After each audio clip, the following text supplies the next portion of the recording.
So today, I'm Jyoti Kiran. I'm architect here at MuleSoft, and I've been working with MuleSoft throughout my career. I have worked as a developer, senior dev, senior consultant, and right architect in customer success role. I'm present right now in Columbus, Ohio. Hari and Avinash, would you like to introduce yourself to the audience? Yeah, thanks, Jyoti. Hello, all. Good afternoon, good evening. There are people joining from different parts of world. So very glad to see you all. Happy New Year, first of all. It's a pleasure to be a speaker in today's meetup. I'm Hari Kaseti, working as an enterprise architect at Prowess Software Services. Over past 16 plus years, I have been working on multiple integration technologies. Started with TIPCO mainly, then Delbumi, and then MuleSoft. Currently, I'm working for one of the Mule PS engagement for a US customer. I have been a delivery manager for many integration projects, and I have very rich experience in B2B world. Implemented multiple projects in for the various clients across the globe, guys. Avinash, you can introduce yourself. Yeah, thanks, Hari. So, hello everyone. So, first of all, I would say thanks to Ram and Naresh for providing us the opportunity to speak. So, coming to myself, this is Avinash. I am holding 10 plus years of experience. So, I started my career with Java. For the very few months, I worked on Java. After that, I moved to TIPCO, and now I'm working in MuleSoft. So I worked for the multiple clients across the globe, few blank banking, insurance, and the retail domains. Currently, I'm working as a senior integration consultant in Progress Software, India. Yeah, that's all. Thank you, Avinash. Thank you, Hari. So, welcome everybody, all the participants. Thanks for joining today. And please introduce yourself. Just mention your name and which organization you're working with, and how much experience you are having on MuleSoft here in the chat box. So it can be a little interactive session. This meetup will be just for 1 hour. Right now it's 12 p.m. EST. Be done by 1 p.m. EST mostly.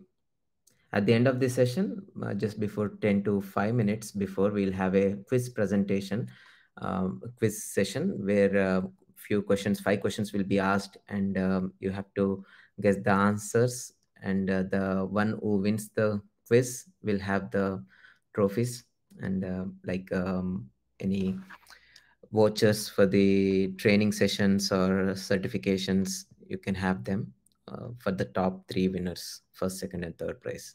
So I'm excited for this meetup, and let's get started. Avinash, you can go ahead. Thank you. Yeah, Jyoti, I will start with the introduction part so that later Avinash will take over the remaining parts. Okay. Uh, as This is the second meetup, guys, so I'd like to thank Naresh, Ram, and Jyoti.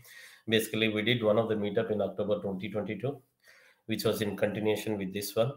This is the continuation for the previous one, where we would like to show the more on APM hands-on demo, mainly covering the EDA concepts and everything.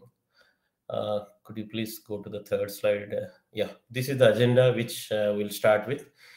Basically, I'll start with what is EDA mainly, though I covered in the last session, but I just want to give a couple of minutes for EDA, and then I'll go through the standards, mainly history and then standards, and how does the basic external structure looks like.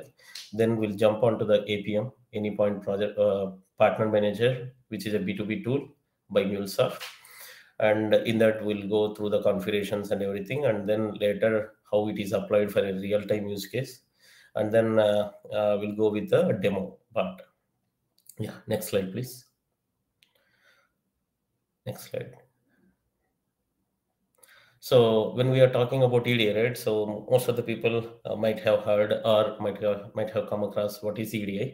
So for those people who are novice to EDA, so EDA is like electronic data interchange mainly. So it is like exchange of the documents in standardized electronic format between organizations in an automated manner, mainly directly from one computer application or one organization to the other computer application or other organization. Next slide, please. As per the International Data Exchange Association, IDEA, EDA is called as like, okay, the transfer of structured data by agreed message standards, mainly from one computer to other's computer through electronic means. That is a bit just on the EDA side. And yeah, please go to the next slide, Jyoti. Yeah, next slide. So let's dig deeper into what is EDA and how it came into existence.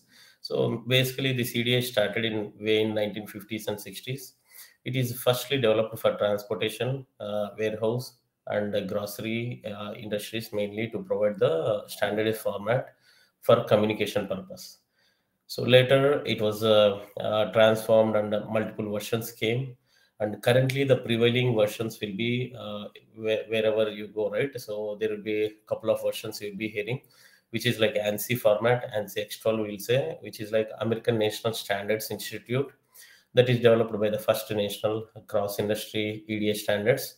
And it is popularly used in the across US actually. And the other one is like United Nations EDA for administration and I think commerce and trade, which is a standard for the other than US countries, mainly Europe and other Asian countries.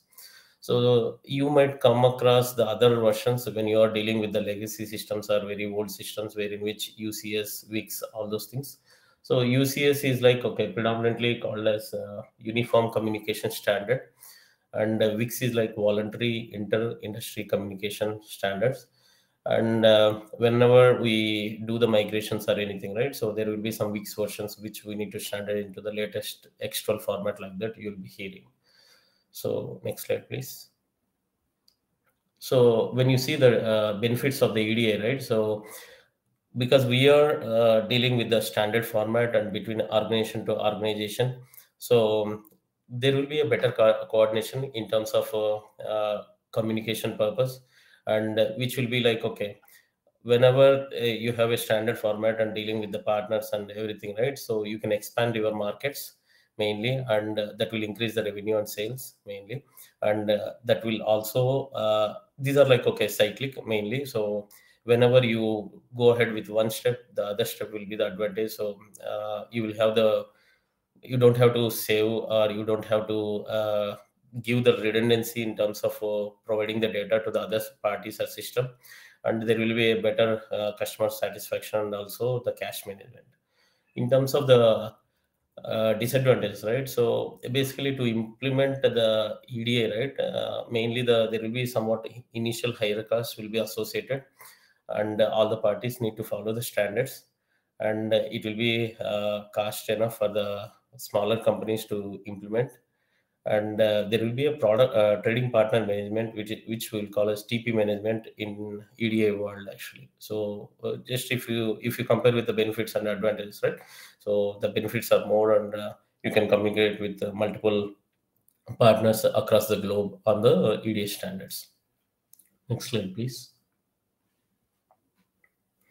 Yeah, so this is the basic external message structure, wherein which each of the external message or external document, I'll call it as, which consists of three groups actually.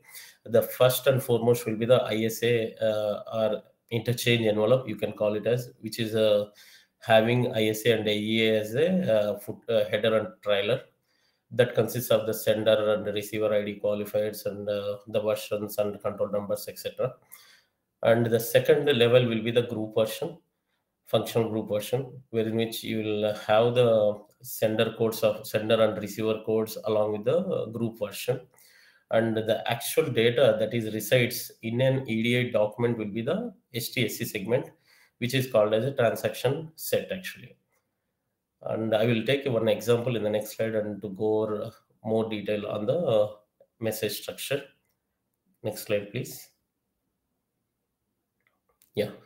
So in EDA world, we'll call it as with the numbers actually. 850 is referred as a purchase order number, purchase order, and 856 as a shipment notification, and 997 as technical acknowledgement, all those, acknowledgement, everything. So when you see this 850 structure, right, there will be multiple segments, ISA, GS, STSC, all those are called as segments, and each element is separated with a star here in this case, and there will be a segment separator, there will be a element separator, like that. So each will have its own significance in the terms of EDA world actually. So if you go to the ISA 05 segment in the top row actually, so that will signifies the sender qualifier who is sending the document and what is his ID in ISA 06, and ISA 07 will be the who is receiving, qualifier of the partner that is receiving along with the ID. And at the ISA 12 segment, 12 element, which is called as interchange version, that is given as 00400, we'll call it as, and the next to it is a control number. This control number should be unique for each document, so that any information or reconciliation thing, so that will be tracked through this control number. And when you come to the second row, which is a group functional group header, which we'll call as a GS here, and you will see that GS01 is like, okay, purchase order, mainly the PO is a short form of the purchase order, and the GS02 will be the sender code, application sender code, and next one will be the receiver code, along with the GS08, the last element of the GS group is, right. So that is 004010, which usually mentioned by any client or customer when you are dealing with them actually. They will say that 4010 version, 4020 version, like that. And then after ST01, ST01 is a purchase order once again. So 850 is the number I was talking about, right? So this one will tell us like, okay, what is this document all about? And the subsequent sections, which are like BEG, means BEG, beginning of the segment, that consists of a purchase order and reference information, date, time, all those things will be so on and so forth. Next slide, please. Yeah, let's talk about the Anypoint Partner Manager now. Next slide, please. So what is this APM all about? So Anypoint Partner Manager is a B2B tool given by MuleSoft. It provides a single web user interface for transaction monitoring, partner configurations, and their administration. It is a MuleSoft cloud-based solution to modernize and exchange of documents, business transactions with their partners. The current slide will talk about Anypoint Partner Manager components for a Cloud Hub actually. So the first one will be a Partner Manager at the top of the slide. You'll see that it is a MuleSoft hosted cloud control panel plane, enabling users to do their configurations for the trading partner profiles, and then build and deploy the B2B applications. And all the transactions will be monitored and in the activity tab of the partner manager. When it comes to the second one, which is like receive endpoint services. So these services to receive the inbound B2B or EDA messages from the partners through transport protocols such as AS2 or HTTP or HTTPS or SFTP. There will be multiple communication methods actually. The third one will be the document processing service, which is like a core B2B processing engine that will enable the responsible for parsing, validating, and translating the received B2B messages based on the configurations that are done at the APM level and their mapping at the partner manager level. And the fourth one will be the replication service, which is the API replication service, we'll call it as. This service is responsible for updating these transmissions and the transaction activities mainly to the control pan and sending the information to the payload storage API. The fifth one will be the send endpoint services. These are vice versa, basically 2 and 5. When you see the receiving, when you are at the receiving end, you will call it as a receiver side, and when you are at the sending side, right? So you will have the sending endpoints. These will be services that will deliver the transformed inbound application messages to internal applications whenever a partner sends the information and whenever you receive, right? Let's say example. So you will have your own systems such as like ERP, billing, or order management flows, anything like that. These are communicated with the target system, target database, or target storage actually. And the sixth one will be the payload storage API. This API will be used to store the B2B payload data, basically B2B payload data that is required for the storage purpose, mainly for the reconciliation purpose. When these deploying this B2B integration message flows into Cloud Hub, right? So the anypoint MQ will be used, anypoint MQ queues mainly. So those queues will be used between these processing stages to add the additional reliability to B2B message transaction processing mainly. Yeah, next slide, please. There will be a bit of theory involved so that we can go for the demo after this. Next slide, please. Yeah, thank you. This slide talks about message flow. Mainly, if you see, right, a message flow is nothing but the path along which a message will travels from its source through a data view transformation map until to its target mainly. We can set up the message flows to send and receive messages between our systems and mainly with the trading partners. This anypoint partner manager having a message flows that consists of the objects such as endpoints mainly that I was discussing in the other slide, and also the message types, their identifiers, partner identifiers, and also mappings. When you see the inbound, right? Let's say if somebody is sending a message and you are consuming the message, and that will be an inbound. So in an inbound message flow, the when you talk about the flow, right? So inbound message flow will be like flow that is receiving the messages from your partners and transforming their messages into your internal applications message format, into your proprietary format mainly, and sends the transformed messages to your backend systems, let's say a database or some other systems. When you are sending back or when you are initiating a transaction, that will be outbound for you.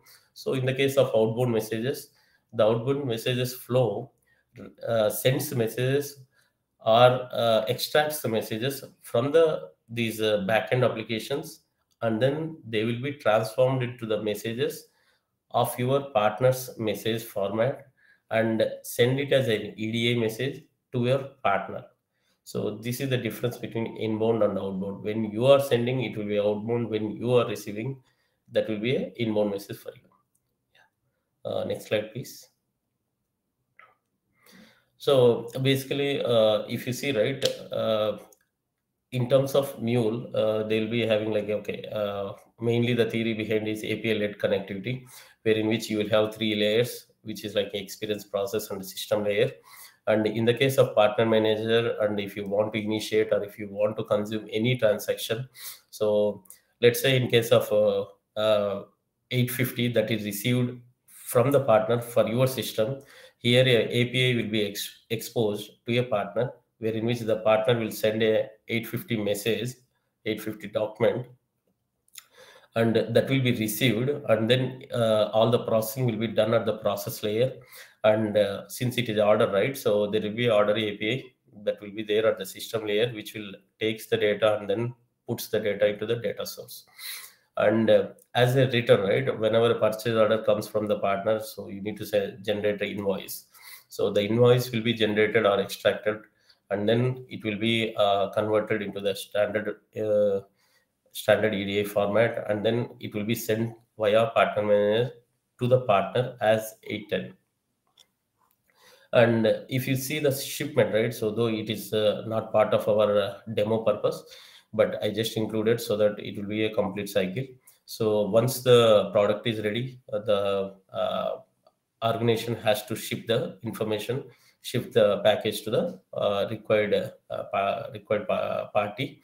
So that time, right, so all the data will be extracted, and then a shipping label will be attached, and then carrier information will be there, and it will be sent to the through shipment API as 856 document to your partner.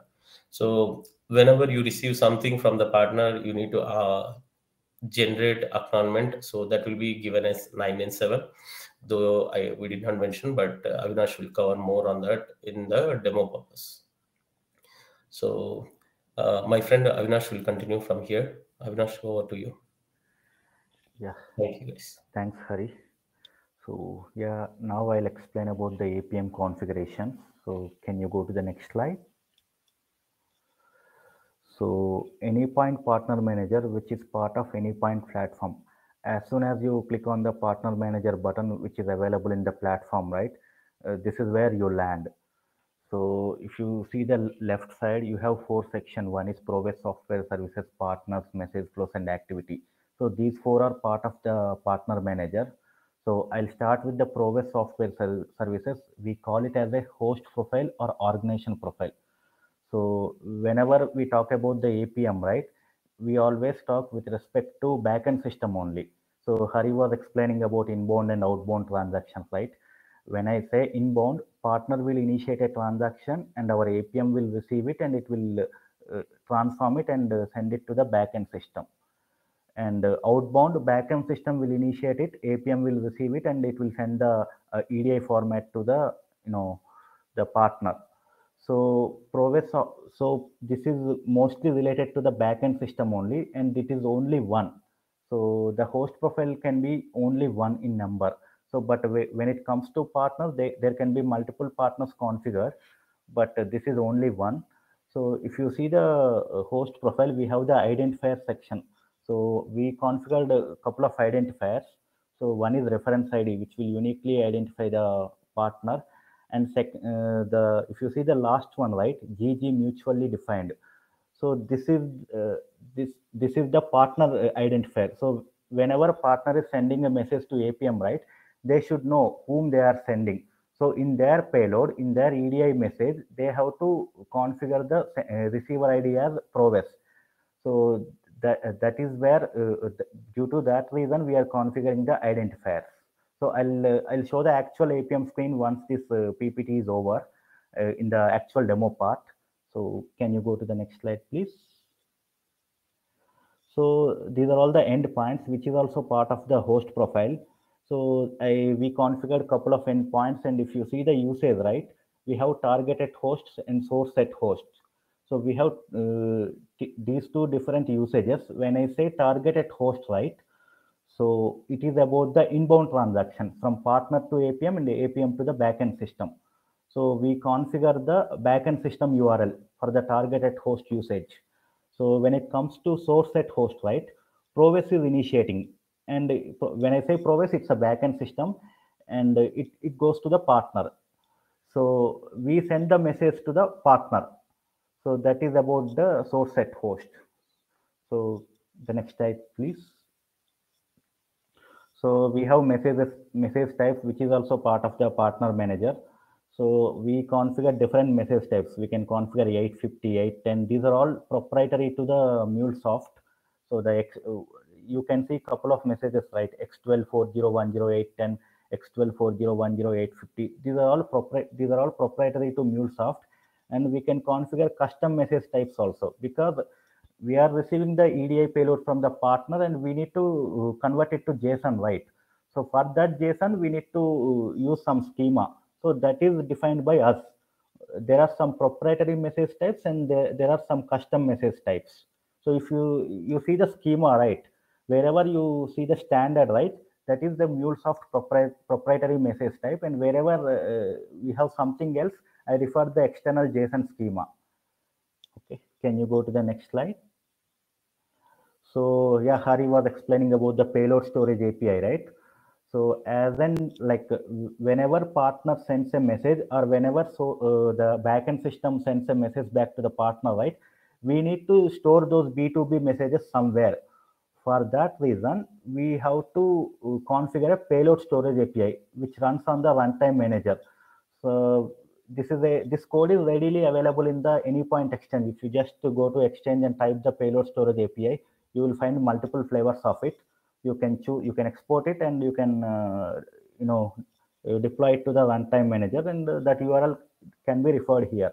So which is mainly used for the logging purpose. We have an activity tab, right, in the main screen. There it will come into picture.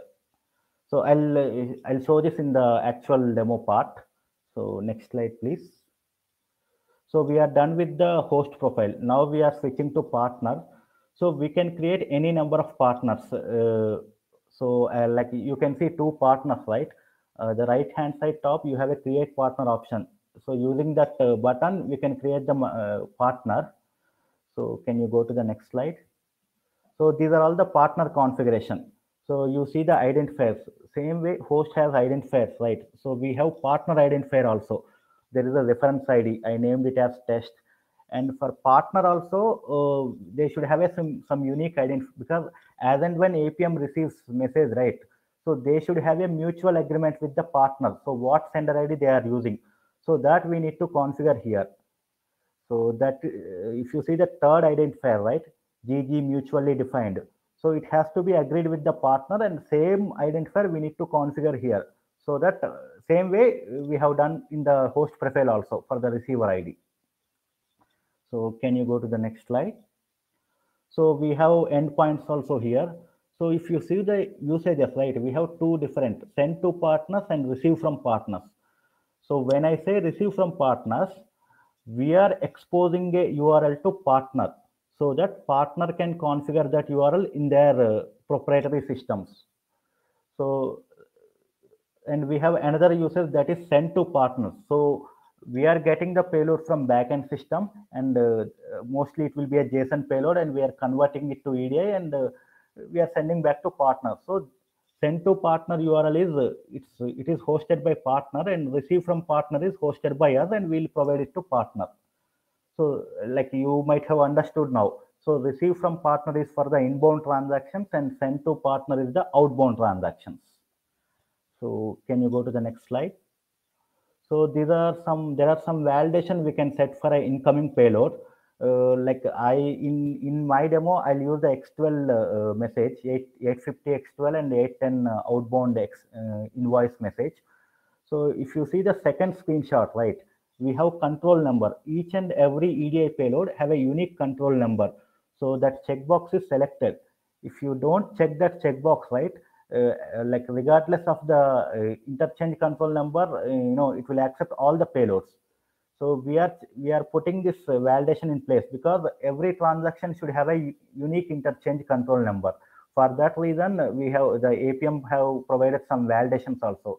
If you see the first screenshot, right, so as and when APM receives any inbound payload, right, we are immediately sending the acknowledgement back to the partner. So that is partner hosted URL.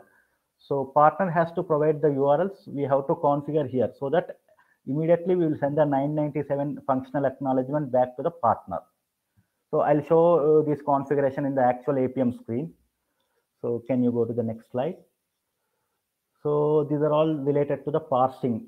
So when partner sends say X12 payload, right, what are all the parsing criteria we have to use? This screen shows about that. And next slide, please. And the message flows. This is very important. So we have two types of message flows: inbound and outbound. So you have a the right top, you have a new message flow, right? That is where you create the message flow. So the name itself, by seeing the name itself, you have to identify. Means we should know.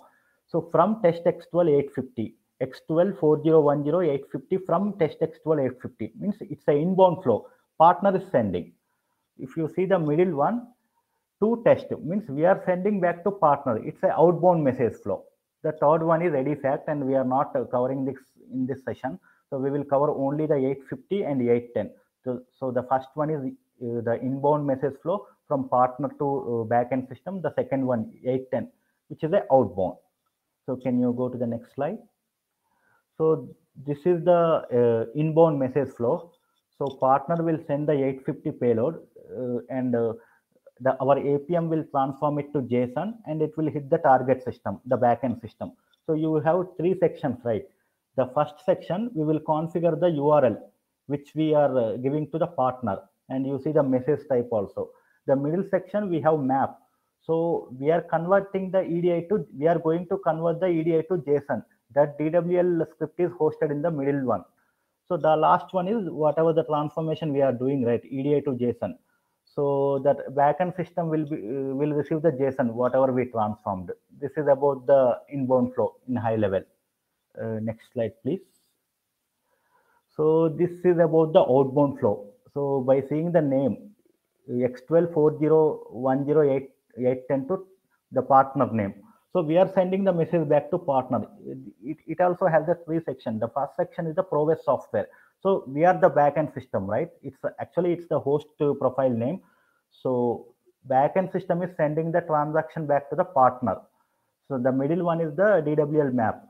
So the JSON will be converted to EDI format. So the third one is the partner hosted URL. So we are sending the message back to partner, right? So partner has to provide the URL to us so that we will configure that URL in the below section. So this is the outbound flow in high level. Next slide, please. So this is very important. So the activity section. So I think Hari and myself, we were talking about the payload storage API, right? Which is readily available in the Anypoint Exchange. So as soon as you deploy it to runtime manager and refer it in the host profile, right? So all the transactions which we are receiving, when I say we, it's a APM. So it can be seen here. So all the inbound and outbound transactions can be seen here, and we have some filtering also available. What we can use the partner name and we can filter the messages related to that partner, and the direction also, whether it is towards the partner or it is towards the APM.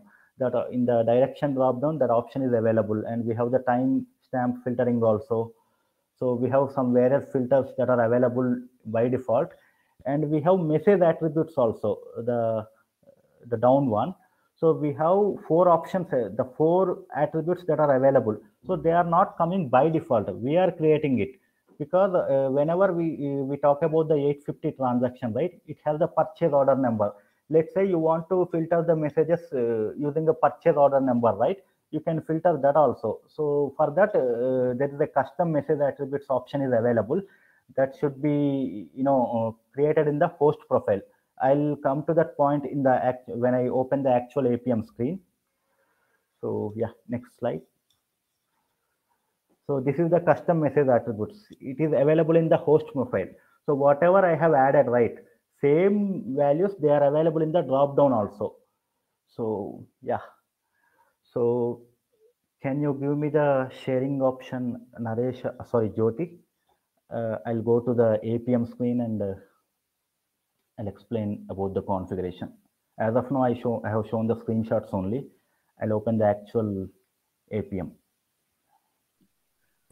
Hi, Ram. You should already have it. Yeah. No, I don't see that option enabled. Share screen. Sure. Can you check? Are you using Mac? No. I think we are Okay, only let me presented. reset. Right? It's already. Again, I'm adding again. Can you check once again?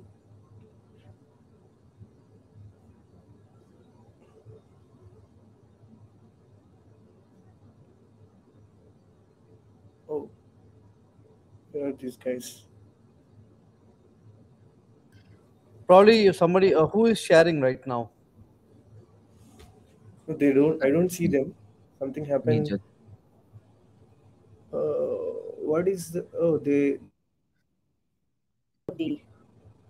network. It seems. Can you add them again, Naresh? There. Did you see them in the attendees? In the attendees, I see Avinash. Avinash is here. I don't see. Hari Krishna is also there.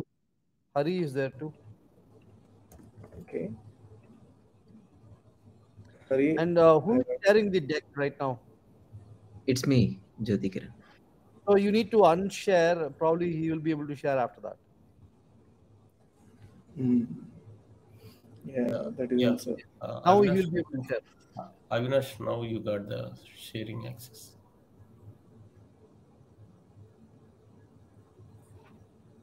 Avinash? You're in mute, Avinash.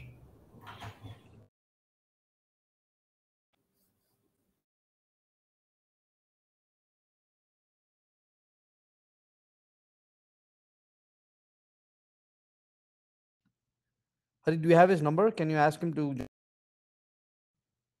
Looks like he's not on the meeting. Maybe he's having trouble connecting audio. No, he's there actually. Let me call him.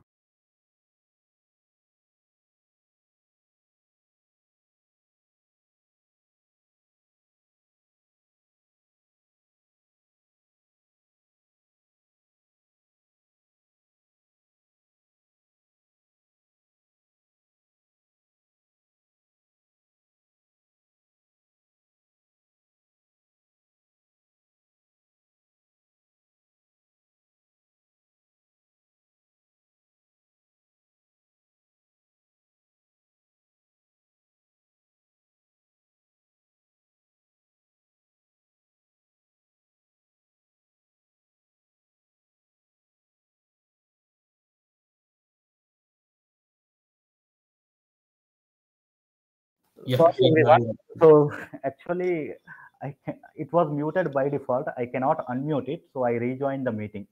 So sorry for the disturbance. I'm sharing my screen. So see my screen?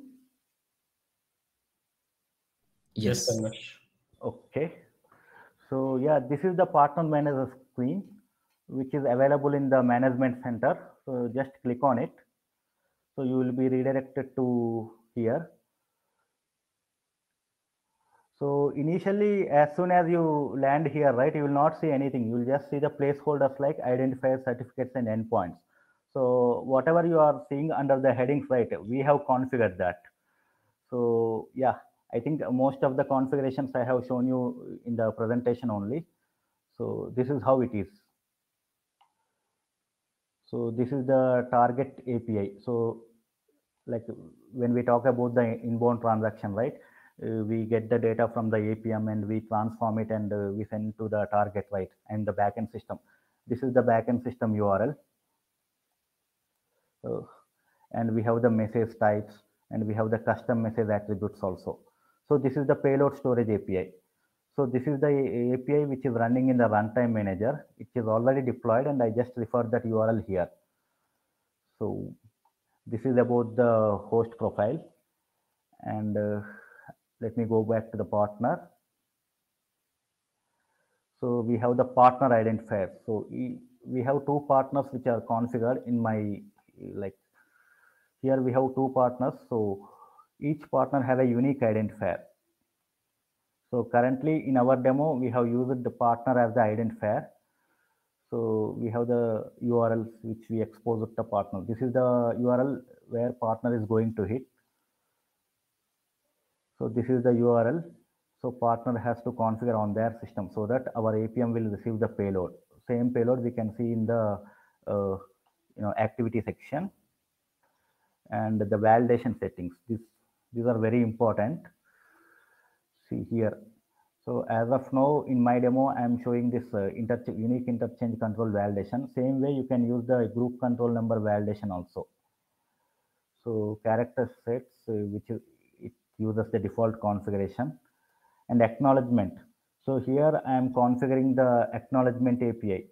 So which is the partner hosted URL. So we'll send the acknowledgement back to the partner as soon as we receive the B2B, the EDI payload. So this is about the partner and message flows. So this is the inbound message flow. So partner is sending the 850 and APM is translating it to JSON and it is invoking the backend system. So this is the URL which we should expose it to, which we should give it to partner. And this is the message type which partner is expected to send. So all the configurations are already available in the either in the partner profile or in the host profile. We just need to refer it. So which is already created, but these are all referred from the either from the partner profile or from the host profile. And this is the map For 850, this is the map which will convert the payload from EDI to the JSON format. So, and this is the target system URL, which will get the transformed JSON and which will do the actual insertion into the database. So this is about the inbound. So whenever you do any change, right, you have to save it and you need to again deploy it. So this is the option to deploy. Right now I'm going to deploy it, which is already deployed. So I will explain about the outbound configurations. So here, source is the Probase, and you see the test and Probase soft. These are all the partner. Test is the partner identifier and Probase soft is the host identifier. Same you can see in the partner profile also. So test. This is the reference ID I used in the partner profile. When you go to the host profile, I use the reference ID as the Probase soft. Same you can you have to refer in the outbound configuration. Okay, so this is the DWL map. So backend system will send us the JSON payload, and we have to transform that JSON to the format which EDI expects. So EDI generally expect the EDI 810 format. So yeah, this is the DWL script which will transform the JSON to EDI, and this is the partner URL. So the transformed EDI will be sent to the partner. So we have to configure the partner hosted URL in this section. So this is about the outbound configuration, and this is the activity. So whatever the partners we have created, right, those you can see in the drop down, and direction, whether we are sending to partner or we are receiving from the partner. So sending to partner means outbound, and received from partner is the inbound. So these are the timestamp related filters, and you can filter used on these values also. And this is the custom message attributes. So these attributes you can see in the host profile. So I have created 4 custom message attributes. Same attributes we can see in the activity in this drop down. Okay, so this is all about the configurations. So right now I'll show you the actual demo. So what I will show you is I will take one sample 850 file, 850 EDI message, and I'll trigger the payload towards the APM, and I'll show you the log. Okay, so this is the postman. So this is the URL which we should expose it to the partner. So same URL I'm using it. So what I will do is, it is a sample 850 payload. This is the interchange control number, and like if you have knowledge on the EDI 850, right, you will understand it. So Hari was explaining about the 850 format also during the initial minutes of the meeting. So this is the interchange control number, and this is the purchase order ID I'm going to use. So I will trigger a transaction.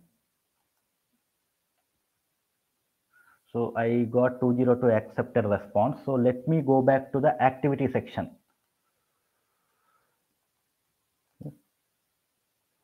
So I have received a transaction. You can see that timestamp is updated. So which is in processing stage. Okay, which is delivered. So let me open this for you. So this is how it looks like. So here you can see the source payload. So this is what I have sent from the postman. This is the 850 EDI message, and this is the target payload. This is the JSON payload. How we have got this JSON payload? Because in the inbound message flow, there is a DWL map. So that has converted that EDI payload to the JSON payload.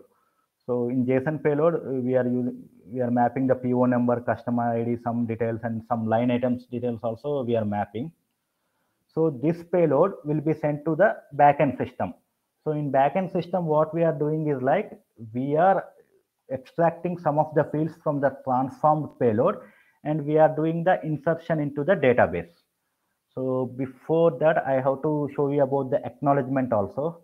So let me click on this transmission ID. So this will show you the acknowledgement. So in the X12 validation settings, I have shown you the acknowledgement API, which should be hosted by the partner. So let me click on this. So as soon as APM receives the 850 payload, right, it will send the acknowledgement back to the partner. So this is the acknowledgement APM is sending back to the partner. So this is, we call it as 997 message. So same you can see here also. And yeah, that's all about this 850 message. So what I will do is now, like, I'll trigger the same payload again, and I'll show you what it will happen. I'm not doing any change. I'll trigger the same payload again, and I'll show you. So it will ideally it will fail because we have put the interchange control number validation in place. So we are using the same ICN here also. Okay. So to see the failed transaction, you have to go to the transmissions. See, you can see the timestamp. Interchange has failed X12 validation. When we open the message, right, duplicate interchange control number, it says it was already used before. Okay. So you should not use the same interchange control number again if that checkbox is checked. This is about the interchange control validation, and I'll explain about another one. So, like, I was telling about identifier, right? Host has one unique identifier and partner has one unique identifier. So when I talk about the host identifier, we have ProVes. This is what mutually agreed with the partner. And if you see about the partner section, the mutually agreed identifier is partner. Okay. So here partner is the sender and ProVes is the receiver. What I will do is I'll just remove one letter, and I'll trigger the payload, and I'll show you what it will show. So let me go back to the activity section. Okay.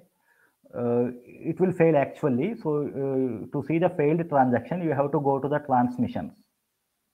See, partner not found for identifier. It means whatever the sender ID you are sending, right, it is not able to identify because in the partner profile we have used the identifier as partner, but we have used something else. For that's the reason it failed.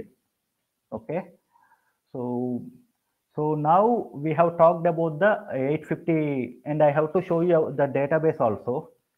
So the backend system, we are doing the actual insertion. So this is the database. We have created 3 tables, and this is where the data is getting stored for the 850 payload. So just wait for a couple of seconds. I'll show you the actual records also. So here I have used, this is the PO number. Based on this PO number, the backend system is inserting the data into the database. Okay. So this is the row we have inserted recently into the database. Okay.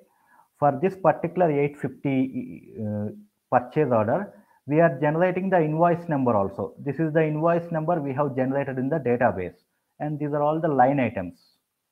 So line items, I think we have multiple line items in our JSON, in the EDI. So these are all the line items we have in the transformed JSON. So all this information is taken from the JSON transformed JSON payload only. Okay. So we have generated an invoice number in the database. So we have to send the invoice back to the partner. For that, we have to trigger a transaction back to the partner. So I'll explain about the outbound transaction also.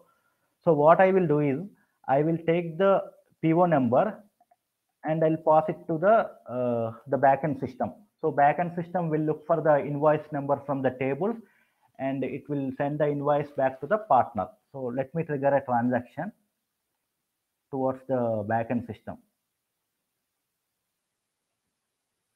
Okay, it is showing 200 response. Let me go back to the activity section. So we received 810 also. Okay, let me open the transaction.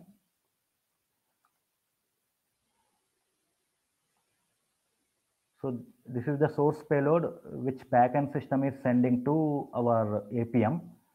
So as soon as I trigger the this PO number, right, it will go to the database. It will look whether we have invoice generated or not. So for this particular 310 PO number, we have generated an invoice number, and same invoice number we have mapped it in the JSON also. I'll show. So if you have idea about the 810 invoice EDI, right? So BIG04, which is a PO number, and BIG02, which is the invoice number. So we have done that mapping in the backend system code, and same is received by our partner manager. So I'll show you the target payload also. So this is the target payload we have sent to the partner. So here the sender and receiver are changed. This mapping we have done in the backend system only. So Proves is sending the message and partner is receiving. So this is the sender and this is the receiver, and this is the PO number. We have done the mapping in the JSON, and the DWL map, whatever we have used in the outbound flow, right? That has done the mapping from JSON to EDI. This is the invoice number that we have stored in the data, that we have generated in the database. Okay. So this is the message flow. So this is where we have hosted the map. This has converted the EDI, the JSON payload to the EDI payload. Okay. And I have to explain about the message attributes also. Right now, I'll use this invoice number, and let me copy this value. Let me type it here. See, only the transaction which has the invoice number as this one is displayed here. Same way we can use another filter also, that is purchase order number. For purchase order number, the recent one I have used it here. So let me see. So this is the custom filtering. For that, we need to have this custom message attributes in place, and we should have a reference map also. Not only means by if you create the custom attributes, that's not enough. You have to have a reference map for those custom attributes also. Then only the actual filtering will happen, and the respective results are visible in the activity section. Okay. Yeah. Yeah, I think I am done with the actual demo. So 850 is the inbound, and 810 is the outbound. I'll open the forum to the Avinash, we got two questions. One is posted by Vinay, which is like, okay, he is looking for one mapping from EDI to JSON, how we did. And the other question is like Prasad is asking about the configuration, how we are searching mainly. Yeah. EDI to JSON mapping. See, the first thing we have sent this EDI payload, right? So what it will happen is, so here this message type, it is a mule proprietary message type. So by default, it will convert the EDI to the JSON, and whatever the map we have hosted in the message flow, right? It will take that JSON, it will convert it to our own JSON format. So let me just put it in the notepad. So EDI to JSON conversion will be done by the partner manager itself, because we are using the message type as 850 message, which is a mule proprietary message type, which will do the actual JSON conversion. So here the DWL map will come into picture. It will do the actual mapping, means whatever are the required fields, and we extract from the big JSON, and we'll have the trimmed JSON. Hope I answered your question, Vinay.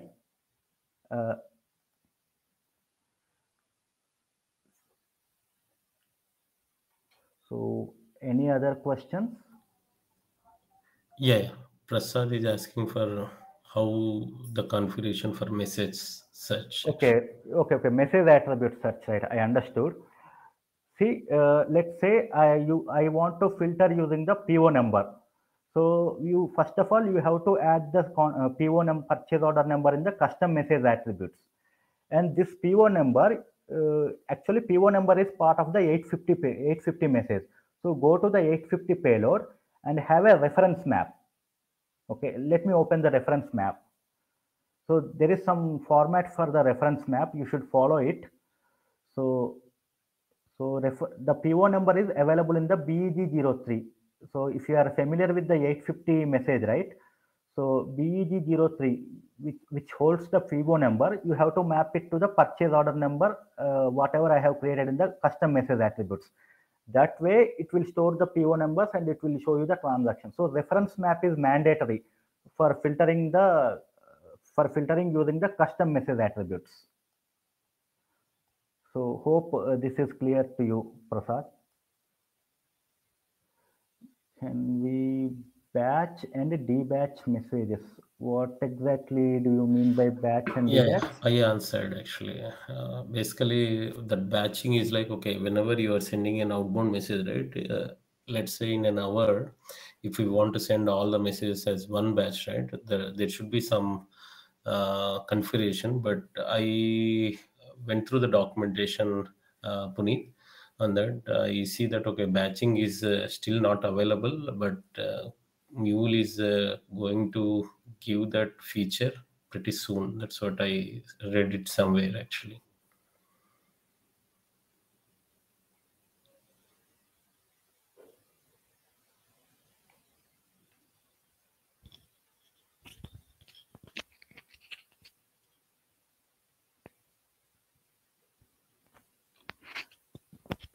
Yeah, I will answer this question. See, currently, I was explaining about payload storage API, right? So if you open in the AnyPoint exchange, there are multiple flavors available. One flavor uses the object store, another flavor uses the database, and the other flavor uses the Amazon S3.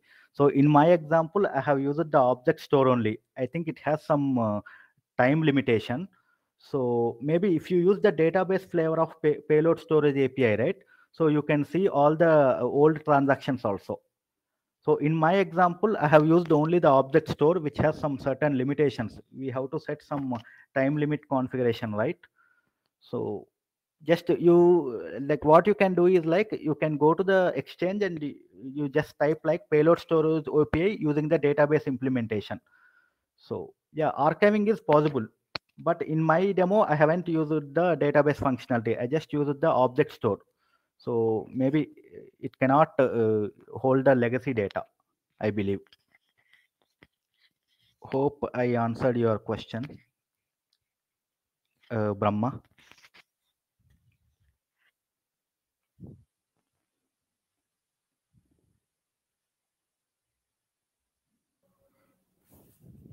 Guys, if you have any questions, please let us know. Up to 18 months. So yeah, we need to see whether object store can hold the data of 18 months. Yeah. So or else I told you that we have Amazon S3 option also that is available in the payload storage API.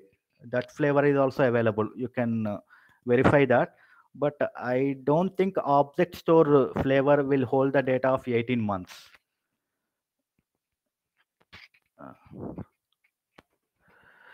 But you mentioned about mainframe Gentron, but I'm not very sure about it. But this flavor is not available in the exchange. This flavor of payload storage API is not available in the exchange. Maybe I can explore more on it. I understood your question, but yeah, I'll explore more on it.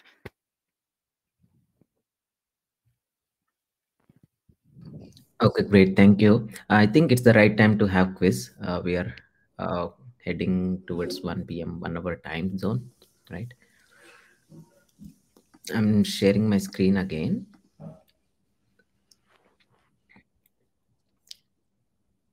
Let me know if you guys can see my screen, and if you can see, please scan that QR code from your mobile cameras, and it will guide you to the website called menti.com.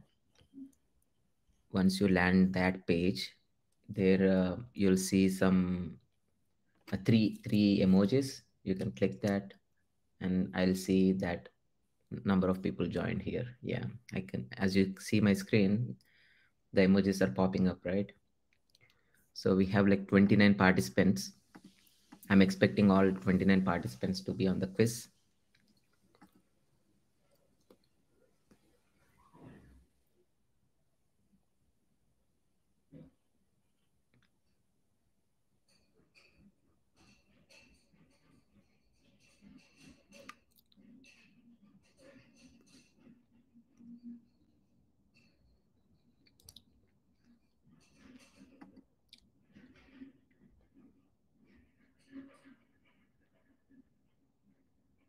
Or you can go to this website www.menti.com and then enter the code 65758963.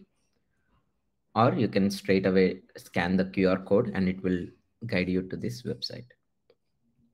Once you land there, please confirm with those 3 emojis you see there.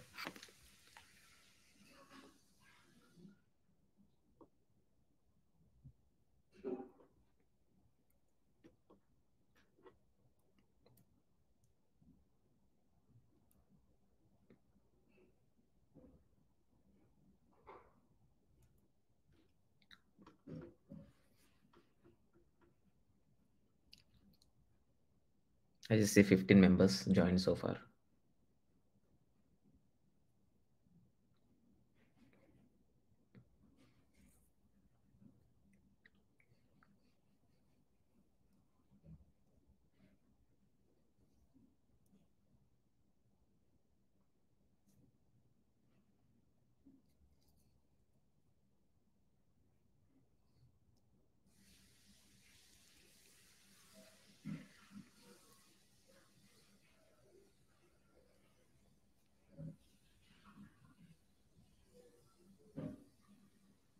We'll just wait 1 more minute. If anybody is facing trouble, please type in the chat on joining this.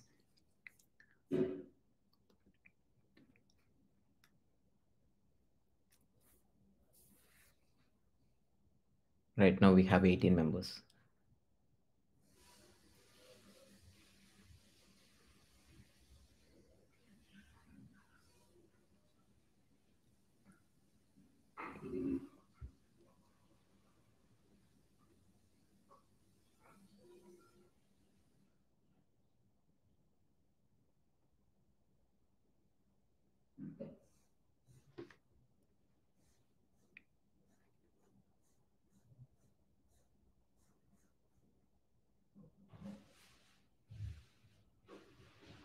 Yeah, go ahead, Ravi.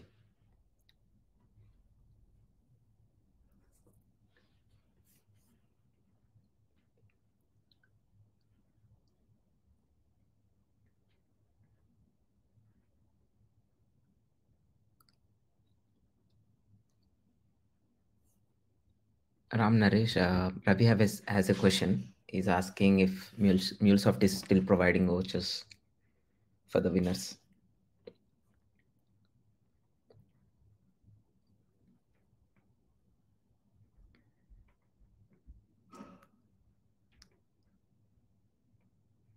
Ram Naresh, are you still there?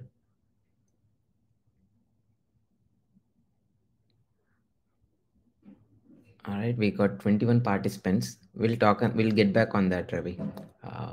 And let's get started with the quiz now. All right, 15.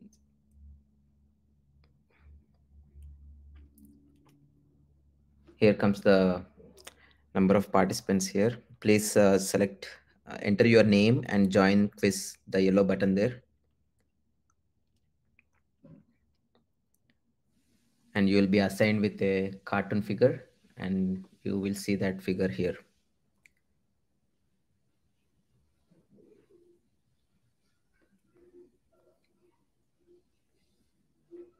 All right, let's get started. If everybody is ready, I have 20 participants so far here. At the bottom, you can see the count.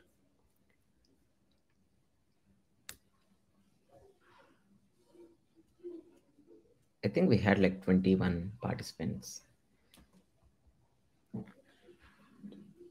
If anybody is still joining, please enter your name and click on that join now button. Then you can join this pool of quiz. Oops.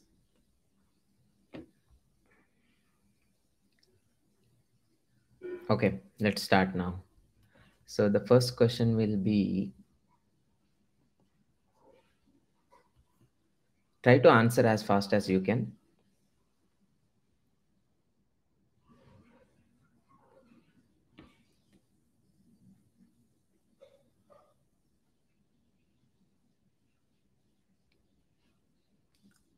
Four seconds more. 3, 2, 1.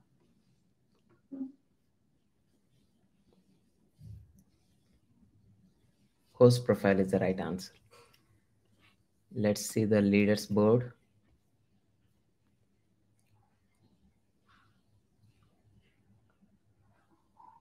Ram Krishna is leading. Good job. And the second question,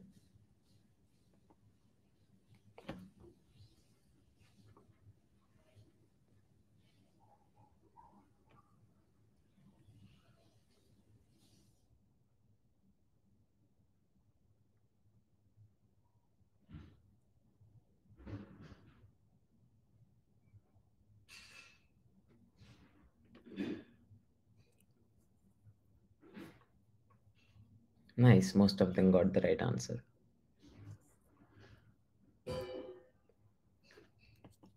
And the leaderboard,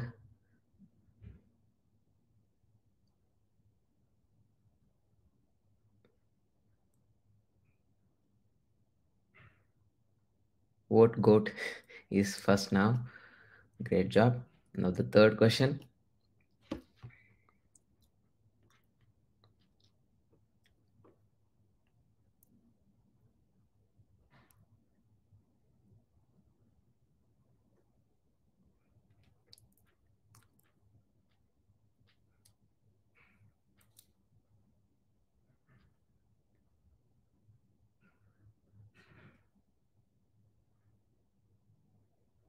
Partner profile is the right answer.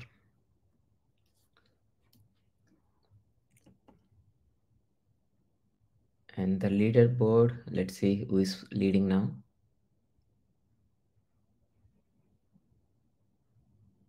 Vinith Kumar. Great comeback. And the fourth question, you still have chance.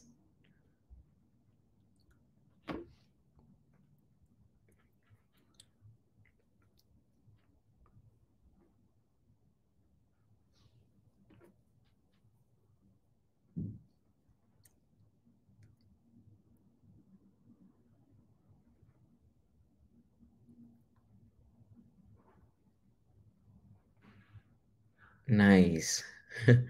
None of the above. I think only one guy got it right. Let's see who that is. Mohan. Great job. And Vinith is still leading the leaderboard. And last question for today. And let's see.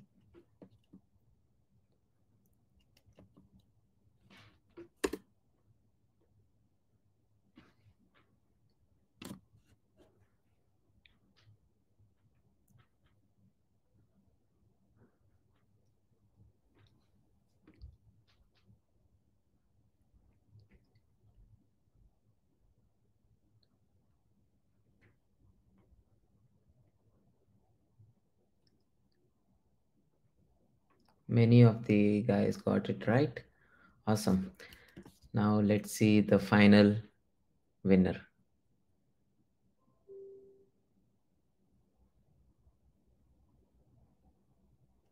Vinith. Vinith, Raj, and Pajam are the winners. And great job, guys. You can drop your emails in the chat. Vinith, Raj, and Prajam. Prabhuman, sorry.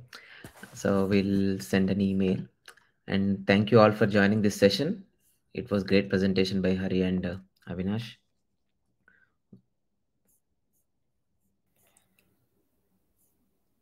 Yeah, thank you all. Thanks for joining the session. And We sincerely thank Ram, Naresh, and Jyoti for giving this opportunity, guys. If any one of you want to join or present in the next meetups, feel free to reach out us via email or via Slack elsewhere. And we are looking for new participants and also uh, increase this group to broad audience and increase this the MuleSoft meetup capacity, right? Right now we are having 29 participants, which are really good. And let's continue this vibe and see you in the next meetup. Thank you all. Have a good day. Bye. Bye, guys. Thanks.